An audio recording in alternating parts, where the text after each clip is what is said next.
We're taking you live to Sydney now. That's where the Woolworths CEO is speaking about inflation and rising grocery costs following his company's annual results released today. Scenario where someone goes from a fresh vegetable to a frozen solution. Often those frozen solution, I need to say, are just as healthy for you as fresh, but they give you portion control and there's a lot less food waste. So these trade-offs will be made by individuals based on what they want. What we still see people doing, and I think it's good they are, is everyone needs a little bit of inspiration. They need that little treat. So we're still seeing people wanting to pick up interesting little snacks, making some trading up decisions in our store. And as long as that's done within their budgets, we need to work hard to make sure that's possible as well.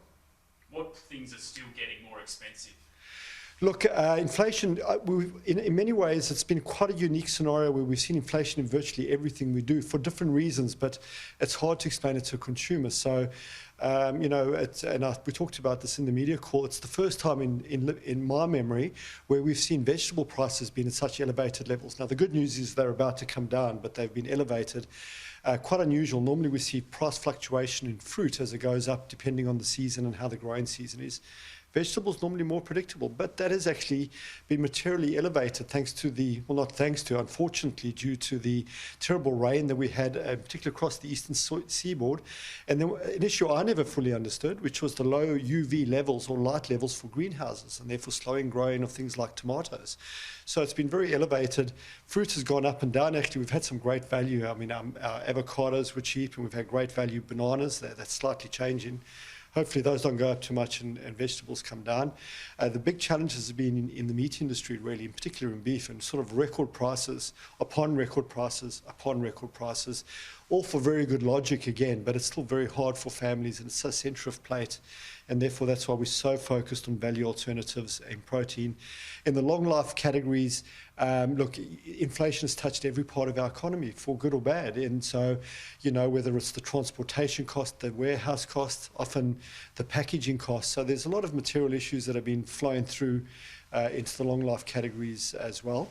And in some of those categories, we try and source Australia wherever we can, but some of them are imported, and the disruption in global supply chains has also put some cost pressure on individual items.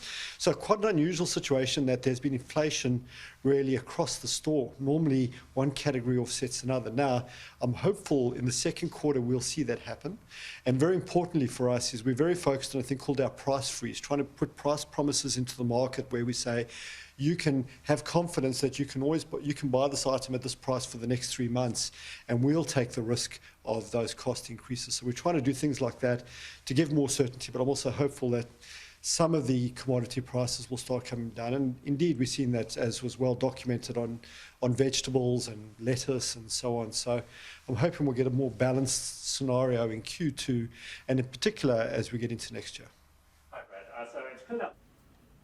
That's where we'll leave the Woolworths CEO. He was detailing, as you heard there, some of the key challenges impacting the rising price of the contents of our shopping trolleys at the moment. And it sounds like those challenges will be continuing for some time into the future.